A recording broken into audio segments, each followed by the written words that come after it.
Hello সকলটি বন্ধুদের মিনুজ kitchen ব্লগে স্বাগত। সকলে কেমন আছো? আশা করি ভালো আছো। আমিও ভালোই আছি। আজ আমি আরেকটি নতুন রেসিপি এনেছি। রেসিপিটি এতক্ষণে দেখে হয়তো বোঝা যাচ্ছে কিসের। আমাদের সকলের প্রিয় খাবার, যারা আমরা ননভেজ খেতে পছন্দ করি তাদের জন্যই বলছি। যারা ভেজিটেরিয়ান তাদের জন্য আমার অনেক রেসিপি আছে। আমার রান্নাটি কিংবা ভিডিওটি কেমন হয়েছে অবশ্যই সকলে মতামতের মাধ্যমে, কমেন্টের মাধ্যমে জানাবেন। যদি আমার রান্নার মধ্যে, ব্যবহারের মধ্যে, আমার এই কথার মধ্যে কোনো কিছু ভুল ত্রুটি থাকে অবশ্যই আমাকে কমেন্টের মাধ্যমে জানাবেন।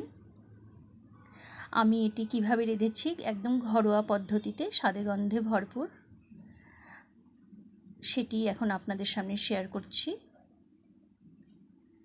অল্প পরিমাপেই করেছি, আপনারা চাইলে বেশিও করতে পারেন। এবার আমি আসলাম ভিডিওতে।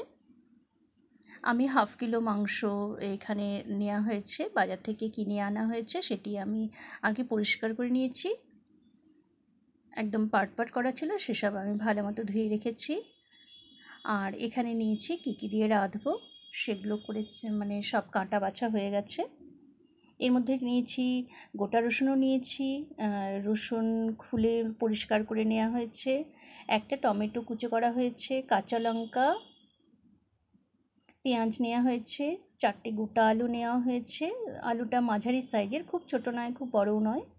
আলুটা মাঝ বরাবর কেটে নেওয়া হয়েছে। আর সর্বপ্রথমে আমি কড়াইয়ে তেল দিয়ে আলুটি ফ্রাই করে নেব। আলুটি ফ্রাই করলে পরে একটু টেস্ট হয়, কাঁচাতেও দেওয়া যায় কিন্তু একটু ফ্যাটফেটে হয়ে থাকে আর একটু টেস্ট কম হয়। আমি আলুটি কড়াইয়ে ছেড়ে দিয়ে ঢেকে দিলাম, কারণ তেল ছিটকে আসবে সেই জন্য। হালকা ব্রাউন কালারের আমি আলুটি ভেজে নেব, ব্রাউন কালার করে। আর হালকা এর মধ্যে আমি নুন হলুদ দিয়ে নেব, তাহলে একটু আলুটার কালার আসবে। যখন আমি রাঁধবো সেদ্ধ হয়ে যাবে তখন কালারটাও থেকে যাবে। আর যদি আমি হলুদ ছাড়া ভাজি, একটু ফ্যাটফেটে হয়ে থাকবে, দেখতে ভালো লাগবে না। আমার 4টে আলু ভাজা হয়ে গেছে ব্রাউন কালার করে।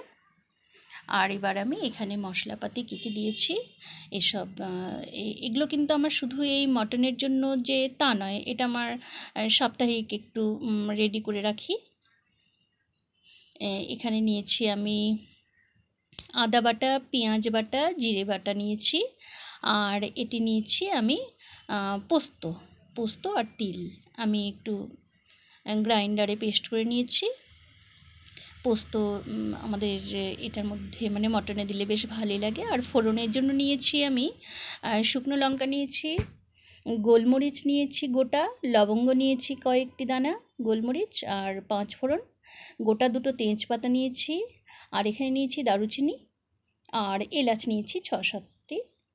আর এই দই আনা হয়েছে, দই দেব আমি 2 চামচ দেব, টক দই অবভিয়াসলি। আর এবার আমি এখানে পাত্রটি বসিয়ে দিলাম, প্রেশার কুকারটি বসিয়ে দিলাম। আমি কিন্তু পুরো রান্নাটাই সর্ষের তেল দিয়ে করব। আলুটা সাদা তেল দিয়ে ভেজেছি, আমি পুরোটাই সর্ষের তেল দিয়ে করব। আমার সর্ষের তেল দিয়ে রাঁধাটা বেশি টেস্ট হয়, মানে আমার ভালো লাগে। সরি,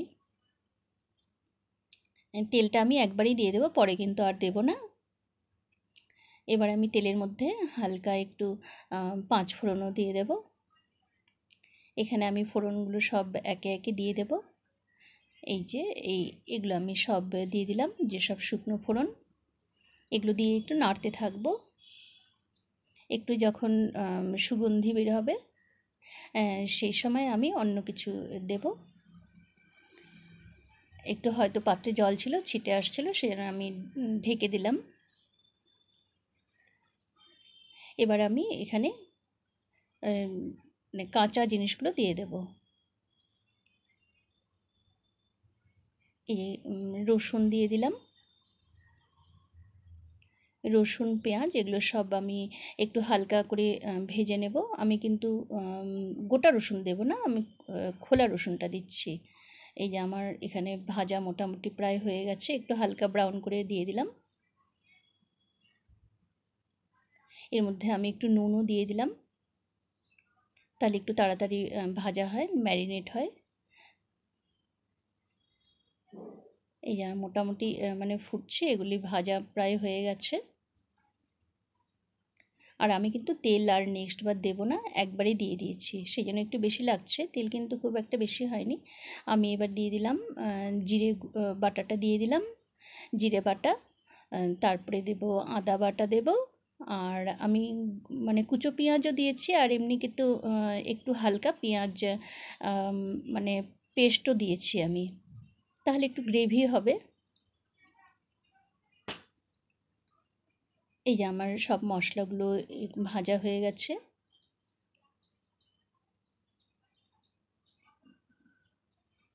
এটা লাস্টে পেঁয়াজটা দিলাম, পেঁয়াজটা তো খুব তাড়াতাড়ি ভাজা হয়ে যায় পেঁয়াজটা, একটু তাহলে গ্রেভিটা ভালো হয়। পেঁয়াজ কিন্তু প্রথমে দিলে, গোটা পেঁয়াজটা দিয়েছি আমি, কিন্তু যেটা গ্রাইন্ডারে পেস্ট করেছি সেই পেঁয়াজটা পরে দিলাম। এবার আমি মটনটা ছেড়ে দেব। এই যে সরি, নুন দিয়ে দিলাম, একটু নুন দিয়ে দিলাম, হলুদ দিয়ে দিলাম।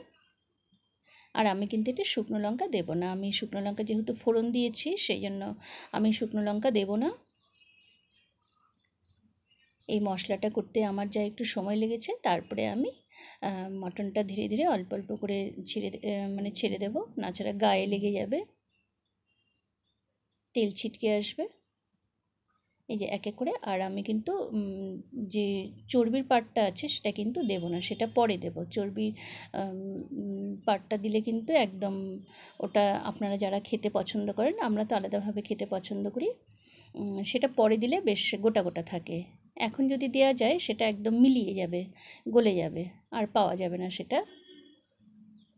আর কেউ যদি চর্বিটা একদম মিশিয়ে নিতে চান তাহলে সেটা ঠিক আছে। এই যে আমার এখানে মোটামুটি হয়ে গেছে। আর ক্যাপসিকামও দিয়েছি, ক্যাপসিকামটা সরি বলতে ভুলে গেছি।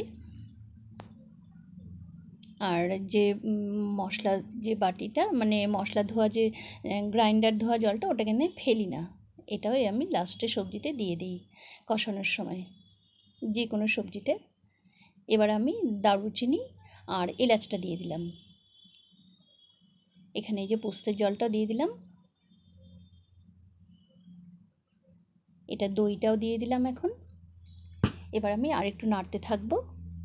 এবার নাড়তে নাড়তে কিন্তু এবার একটু আমাকে ধৈর্য ধরে নাড়তে হবে, যেন না লেগে যায়, একটু বারে বারে খেয়াল রাখতে লাগবে। লেগে গেলে কিন্তু এটার টেস্ট আর কালারটা চলে যাবে, লেগে গেলে অন্যরকম টেস্ট হয়ে যায়। কিঞ্চিতও যেন না লাগে সেটা খেয়াল করতে হবে আমাদের, বরাবর ঘাঁটতে হবে।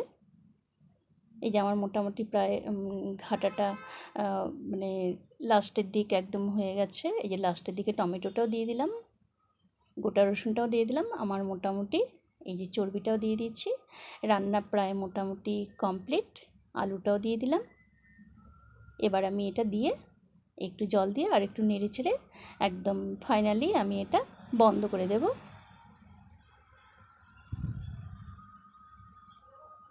একটু নাড়লাম, জলটা দিলাম সেই জন্য সবগুলো যেন একসঙ্গে মিশে যায়। আর একটু জল দিলাম, আপনারা চাইলে বেশি জলও দিতে পারেন, বেশি জল দিলে একটু ঝোল হবে, আমি বেশি ঝোল করব না।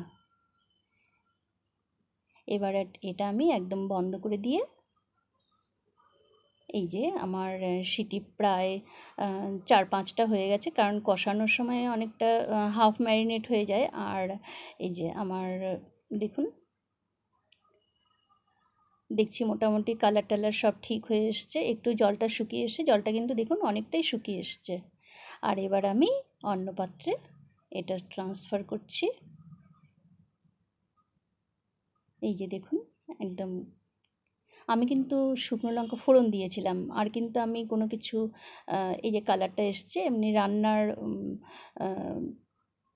রান্নাটা যেভাবে করা হয়েছে সেই জন্য কালারটা এসছে। এই যে দেখুন, আমার এই মটন রান্না কেমন হয়েছে সকলে অবশ্যই কমেন্ট বক্সে বলুন।